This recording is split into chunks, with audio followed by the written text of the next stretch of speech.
Le candidat idéal pour l'élection présidentielle de février 2016 au Bénin est déjà connu de la jeunesse de Boyikon et de toutes les couches socio-professionnelles. Patrice Talon reste indéniablement, selon eux, la seule alternative pour relever les grands défis qui attendent le Bénin à partir du 6 avril 2016. À travers cette sortie massive, ces jeunes soutenus par les aînés ainsi que des têtes couronnées prient l'homme d'affaires à revenir au bercail pour se porter candidat. Nous, jeunes de Boyikon, parrainés par M. Alain Arossi, après une concertation avec les cadres, les sages et les notables, avons décidé d'inviter notre cher frère, M. Patrice Talon, sans aucune hésitation, à se porter candidat pour les élections présidentielles de 2016. Monsieur Patrice Talon, le peuple béninois t'appelle de tous ses voeux. Viens nous sauver. N'attends plus. Réponds à notre appel. Que l'honneur me soit ici de prendre la parole au nom de la gente féminine pour marquer notre position par rapport à l'homme dont les louanges vont au-delà des frontières béninoises. Allez donc proclamer la bonne nouvelle autour de vous. Que Dieu bénisse notre pays, le Bénin, et Patrice Talon. La jeunesse de Boyikon est donc résolument engagée pour se battre afin que l'homme dont le nom résonne un peu partout au Bénin vienne montrer l'autre manière de gérer la cité. C'est en effet cette même intention que partagent ces aînés qui eux aussi sont très rassurés et très confiants des potentialités de Patrice Talon à créer la prospérité partagée et l'union. C'est un choix qui sonne très fort, c'est un choix du peuple, c'est un choix de la jeunesse. Et personne ne doit rester en marge de ce choix. C'est quelqu'un qui ne sait pas seulement gérer l'argent, c'est quelqu'un qui sait chercher l'argent. Quand il était au Bénin, on ne sentait pas la pauvreté. Aujourd'hui, vraiment, on ne peut plus rien dire, on ne sait plus quoi dire, quoi. Nous avions des problèmes. Il n'y a plus de travail dans le pays. Boyikon, en dehors des raisons qui poussent tous les autres Béninois à susciter la candidature de Patrice Talon à l'élection présidentielle de février 2016, souhaite que ce digne et valeureux fils de la lignée Guédégbé écoute le cri de détresse.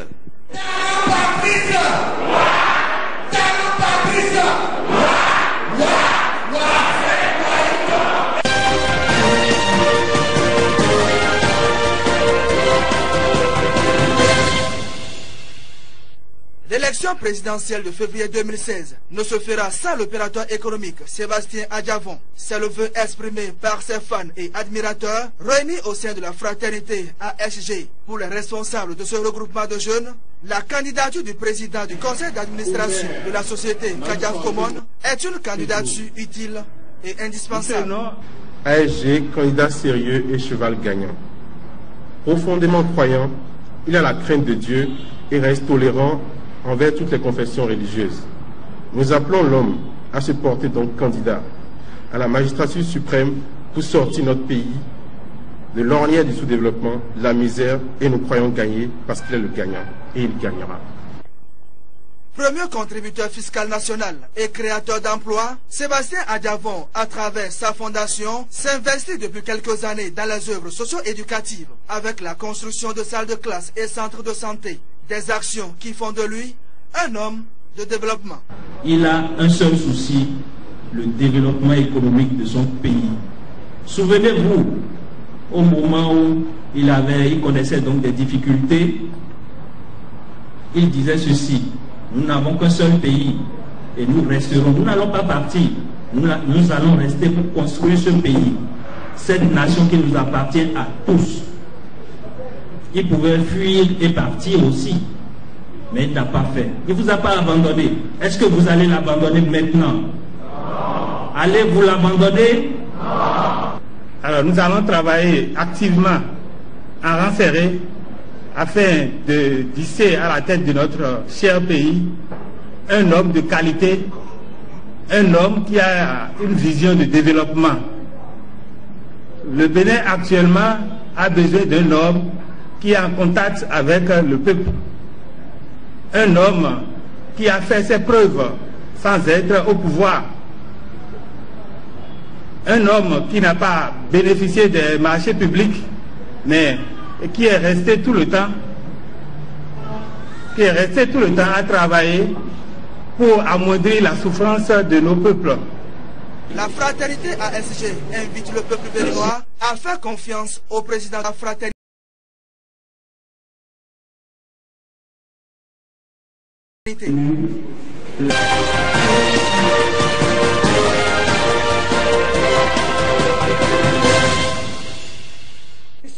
Des toutes dernières sorties et grandes mobilisations des forces Kori pour un Bénin émergent, c'est celle de ce dimanche qui porte clairement une ambition. À la différence des autres, elle prône une ouverture politique et appelle à l'unité retrouvée autour d'une vision. Pour porter la bonne nouvelle à toute la classe politique ainsi qu'aux populations à la base, les ténors de la grande famille des Kori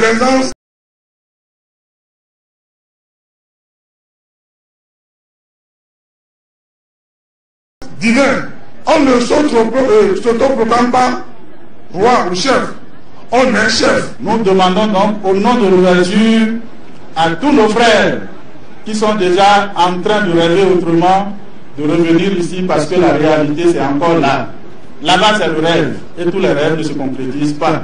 Conscient de la bataille de 2016 et tirant bien leçon des toutes dernières consultations électorales, les forces Kori pour un Bénin émergent veulent rompre cette fois-ci avec la politique de l'exclusion pour espérer accueillir de nouveaux alliés. Et depuis cette place légendaire de la Gani, un vibrant appel sera lancé aussi bien aux populations à la base qu'aux autres forces politiques pour des victoires encore plus grandes. Comme vous l'avez vu, nous constituons ce qui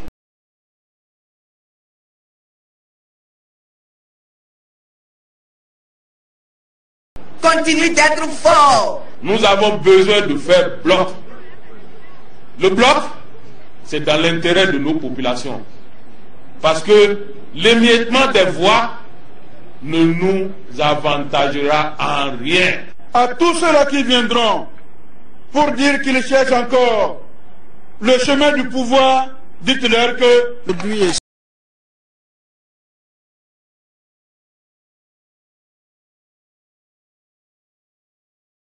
ceci en attendant le choix du porte-étendard de la famille Kori.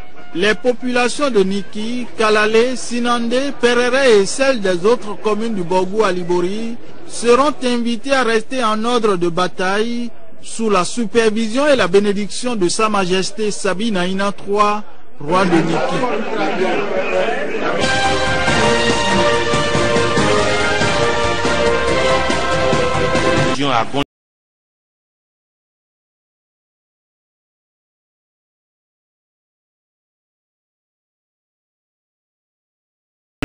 Nommé ministre au sein du gouvernement du Dr Boni Yahi, Honoré Natikpa a choisi ce jour pour exprimer sa gratitude à l'Éternel des armées pour avoir inspiré le chef suprême des armées qui lui a fait confiance. C'est à travers cette messe d'action de grâce officiée par le père Zachary Rungbeme, curé de la paroisse Notre-Dame de Loup de Covey. N'ayez pas peur, avancez en comptant toujours sur ton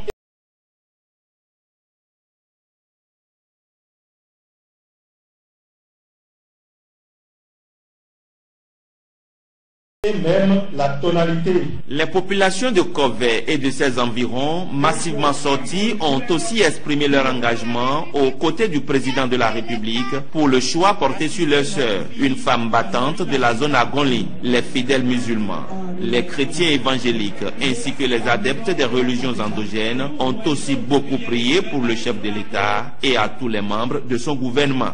Monsieur le Président de la République, faveur de la nation entière et de la jeunesse en particulier, nous ont convaincus des qualités d'une femme battante, travailleuse, éprise de justice et de paix, amoureuse de vertus humaines dont nous a doté le Créateur des cieux. Nous voudrions lui rassurer que toutes les fois qu'il sera question des problèmes de développement, elle nous verra à ses côtés. Honoré Natikpa, dans son speech, pour le cas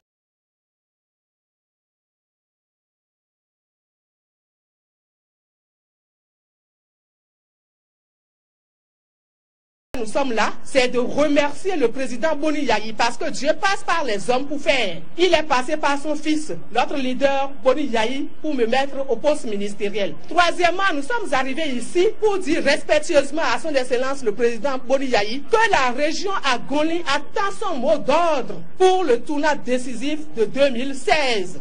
Voilà donc une mobilisation exceptionnelle autour de la première femme ministre de la zone Agoli. À travers cette cérémonie, Honorine Atikpa invite ses parents à être éveillés pour mieux traverser cette période de la présidentielle de février 2016.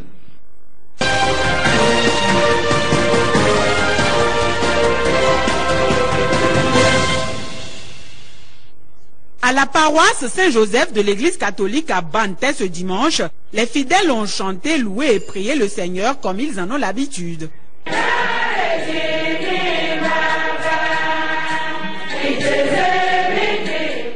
Toute particulière, cette célébration eucharistique a aussi été consacrée au cadre des collines dévouées à la cause du développement en général, particulièrement ceux qui sont natifs de la localité, notamment le ministre d'État chargé de l'économie, des finances et des programmes de dénationalisation. L'initiative émane de Laourou Saliou Djiman, un cadre qui entend ainsi apporter du soutien spirituel à ce dernier.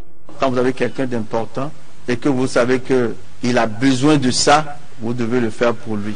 Cette cérémonie de prière va à l'endroit de notre frère, Komi Koutié. Il fait beaucoup pour ce pays. Il fait beaucoup pour nous. Nous estimons qu'il est important de l'accompagner et de le renforcer à travers nos prières. Que Dieu de Tout-Puissant l'éclaire davantage dans ses prises de décision. Qu'il veille sur sa famille et sur tous ceux qui l'entourent, ses amis, tout le monde, ceux qui travaillent autour de lui. De la prière et de la protection divine pour le ministre Komi Koutié, le geste a également été l'initiateur a invoqué Allah le miséricordieux, à guider les pas de l'autorité ministérielle et à faire de lui un monument pour son pays.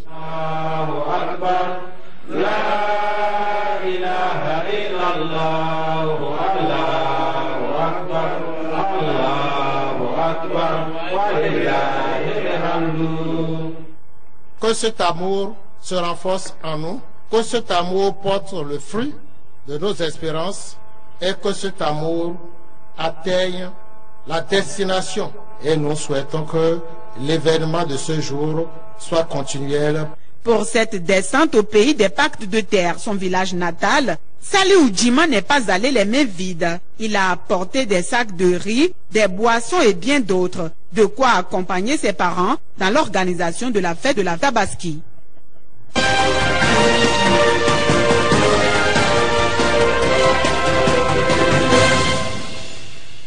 Passer au pays fin, les problèmes qui minent le système éducatif, notamment celui du ministère des enseignements maternels et primaires, et trouver des solutions adéquates pour une rentrée scolaire 2015-2016 apaisée. C'est le but principal de la présente assise du Conseil sectoriel du dialogue social qui regroupe ici, à l'école normale des instituteurs d'Abomey, plusieurs acteurs des enseignements maternels et primaires. Il ne fait plus aucun doute pour personne que l'école béninoise est malade. Malade de ses acteurs, malade de ses réformes et surtout malade de la mauvaise gouvernance. Chaque jour, la seule question qui revient sur toutes les lèvres est où va l'école? À l'allure où vont les choses, nous ne tarderons pas à chanter le son requiem, car nonobstant les efforts des acteurs qui font de l'éducation une préoccupation récurrente, l'école béninoise peine à décoller.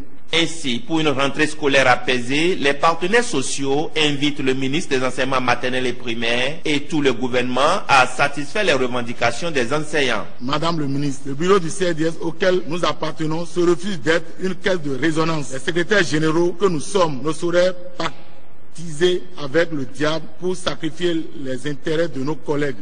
Donc ne vous offusquez point de certaines de nos réactions face à une éventuelle situation à laquelle nous n'aurions pas trouvé un consensus.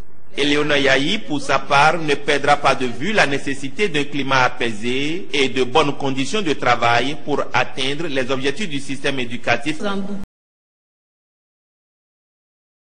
mobilité constitue pour nous, principaux acteurs du sous-système, un creuset où nous nous réunissons pour faire le point des acquis et inventorier les diverses préoccupations. Ceci, bien entendu, pour le maintien et la préservation dans notre système d'un climat de confiance mutuelle, de paix, condition indiscutable pour un travail fécond. D'ores et déjà, les partenaires sociaux remercient le gouvernement pour les travaux de relecture des statuts particuliers des enseignants de la maternelle et du primaire en cours de finalisation.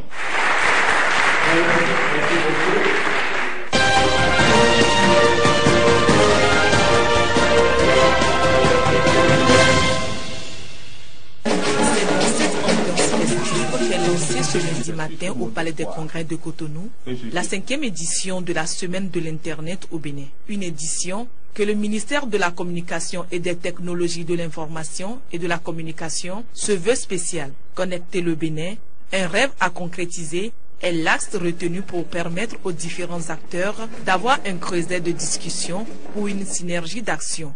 Un choix mû par l'engagement du Bénin à faire des technologies nouvelles de l'information et de la communication un levier de croissance et de développement, et ce, à travers son document de politique sectorielle.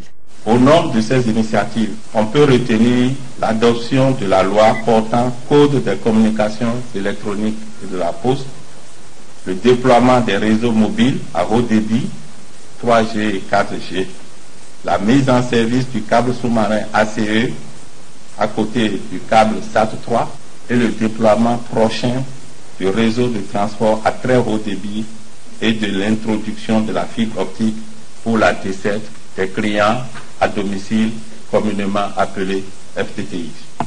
Des avancées significatives sont à noter dans ce domaine. Malgré cela, les responsables chargés des TIC restent préoccupés par la problématique qu'est de rendre enfin effectif et selon les besoins de la population béninoise, l'accès à une connexion Internet haut débit, sécurisée sur toute l'étendue du territoire. Une préoccupation à laquelle les travaux de cette édition devraient pouvoir y répondre. Au cours de la semaine, les acteurs du secteur ration de connexion Internet au Bénin se pencheront sur les défis à relever et les mesures idoines à prendre en termes d'infrastructure, de contenu, de sécurité informatique pour assurer l'accès à Internet de haut débit fiable, sécurisé à tous sur toute l'étendue du territoire. La semaine entière sera dédiée au concours de meilleures applications web, aux formations en TIC, aux conférences débats, aux championnats TIC interuniversitaires, sans oublier le village numérique, pour qu'enfin soit concrétisé le rêve qu'est de connecter le Bénin au reste du monde.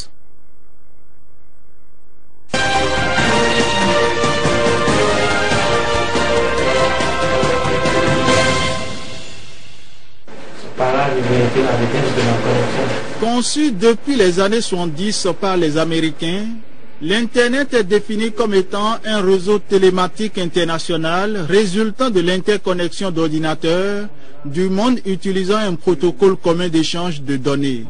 En ce 21e siècle, cet outil a connu d'avancées significatives au point où nul ne peut s'en passer. Bon, pour moi, l'Internet est utile.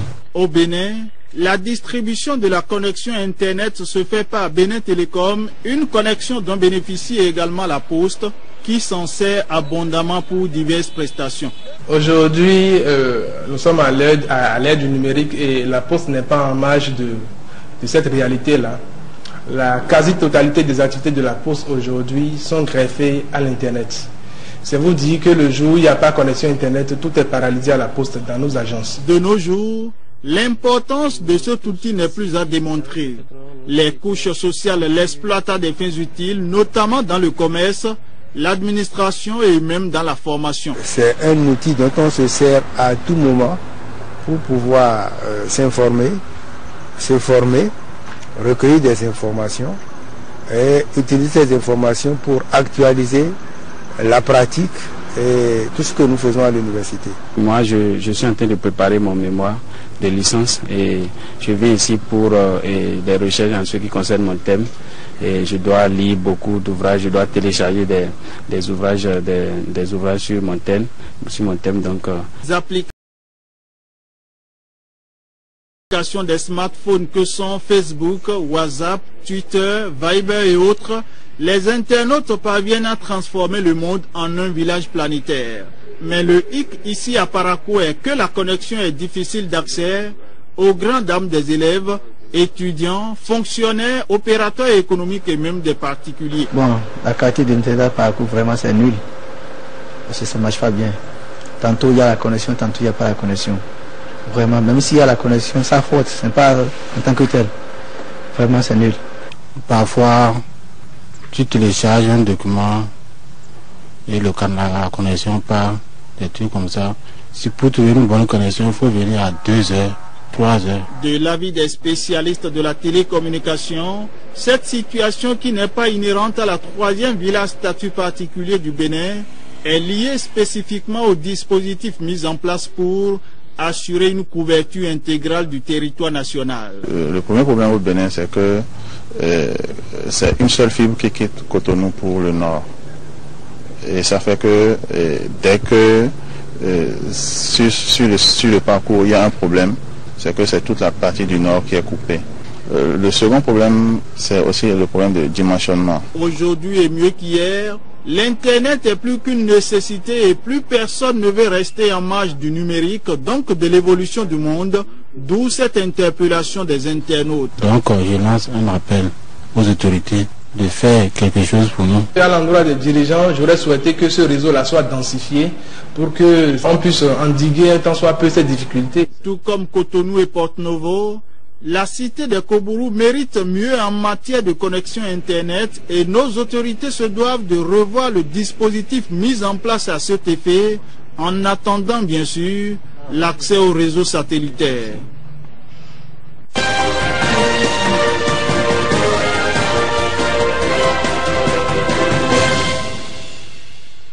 Cette descente du directeur général du Cardet Borgo Alibori dans les champs de coton de la commune de Sinandé s'inscrit dans la logique de constater de visu l'état d'évolution des plants coton dans cette commune. Pour mémoire, Sinandé a enregistré de mauvais résultats au cours de la campagne cotonnière écoulée et il faut à tout prix renverser la tendance. Et la situation cette année semble reluisante. L'heure de coton en est une illustration. Donc, est-ce que lui-même là, il rentre dans son champ, il voit comment ça se passe? Après la visite de champs de coton, Sévéré Tchala et ses collaborateurs sur le terrain et les producteurs de coton de Sinandé se sont donné rendez-vous dans cette salle pour faire le point des activités menées jusqu'ici. Du point fait, il ressort que plus de 14 000 hectares de terre sont embravés dans cette commune sémencière et la pression parasitaire est pour l'instant maîtrisée et il faut maintenir le cap. Pour éviter une répétition malheureuse du phénomène de l'année passée, nous avons trouvé bon apporter notre appui au secteur de Sinandé. Et c'est ce que nous sommes venus faire. Nous n'avons pas voulu que le phénomène se répète. Lorsque vous avez des cadres, vous devez pouvoir projeter. Vous devez pouvoir dévancer les événements. Si l'année dernière nous avons été surpris, que dirons-nous cette année si le phénomène se reproduisait? Alors, on n'est pas là pour être surpris. Les intrants de coton n'ont pas fait défaut au dit des producteurs qui ont saisi l'occasion pour demander aux membres du CADER la mise à leur disposition des intrants vivriers. Et c'est une rencontre de diagnostic qui a conduit à un certain nombre de recommandations. Nous avons noté qu'il y a une insuffisance d'insecticides de première et de deuxième fenêtre, surtout la deuxième fenêtre, et intervenir pour les traitements chocs en cas de besoin. Poursuivre l'entretien des parcelles. Respecter les conseils des agents d'encadrement. Nous sommes en mesure de vous donner le meilleur, de vous donner des conseils qu'il faut pour que vos productions puissent être bonnes. Donc si un agent est là, il ne fait pas le travail, ne le cachez pas. Les échanges ont permis à ces producteurs d'exprimer leur gratitude à l'endroit des agents du CARDER ainsi qu'à son directeur général qui déjà nourrit l'ambition de poursuivre le même exercice dans d'autres communes comme Banikora, Kandi et Gorgounou.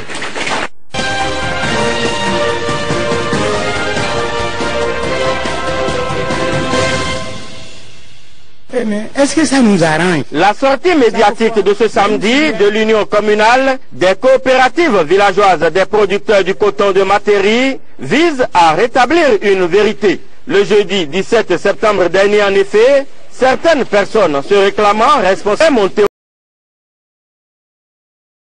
au créneau pour tenir un certain nombre de propos au nom de ces producteurs. C'est donc pour apporter un démenti que se tient la présente rencontre. Suite à la séance tenue le jeudi 17 septembre 2015 par un groupuscule d'individus se réclamant responsables des cotonculteurs de la commune, considérant les propos mensongers tenus au cours de la séance pour intoxiquer l'opinion nationale. Considérant qu'à la session au pouvoir, son Excellence Dr Yayi Boni et son gouvernement ont épongé plusieurs milliards de fonds dus aux cotonculteurs au titre des campagnes précédentes.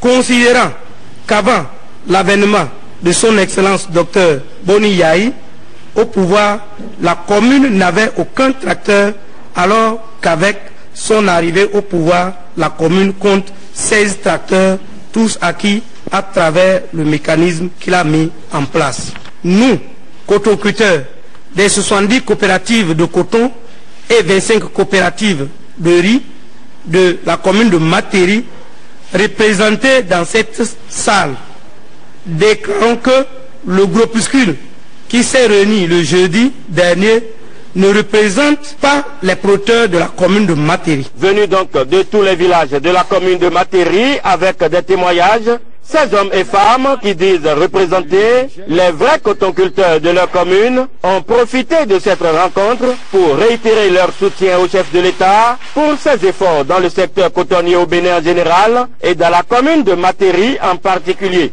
Nous, cotonculteurs, réaffirmons notre soutien indéfectible à son Excellence Dr Boni Yayi et au ministre Barthélémy Kassa, ainsi que notre ferme engagement à accompagner les réformes entreprises jusqu'à la fin de son mandat. À travers leurs déclarations, chiffres et pourcentages à l'appui, ces partisans de l'Union communale, des coopératives villageoises, des producteurs de coton de Matéri entendent ne ménager aucun effort pour que triomphe la vérité.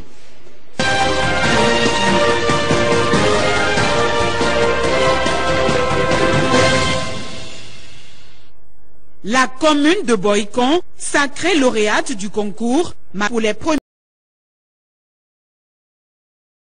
et deuxième éditions, la ville Carrefour vient ainsi d'être honorée par les auditeurs, animateurs et responsables de l'antenne régionale Paracou de l'ORTB. C'est au terme de 2 mois d'une compétition qui a opposé les 77 communes du pays au travers d'un jeu radiophonique.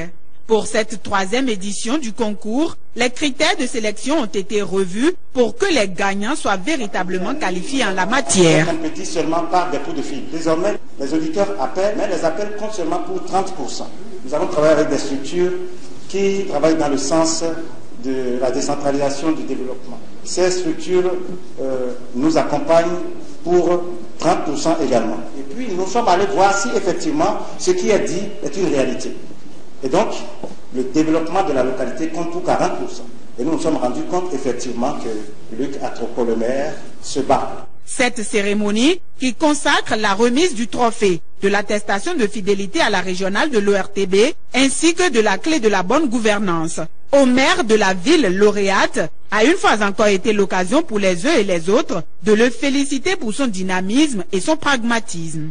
Votre distinction par l'ORTB aujourd'hui confirme bien ce que disait de vous le chef de l'État il y a environ 10 mois. Beaucoup d'autres acteurs avertis ont reconnu en vous ces mêmes qualités, autant de choses qui confirment, monsieur le maire, que nos auditeurs ont fait le bon choix. L'ORTB en tant que service public, veut donc accompagner davantage la décentralisation et le développement à la base. Ce que nous faisons ici aujourd'hui est le fruit du travail. Dans les mois à venir, nous allons nous exercer encore pour une troisième fois à la planification communale. Pour le maire Luc Atropo, loin d'être le signe de l'accomplissement d'une vision, cette consécration porte la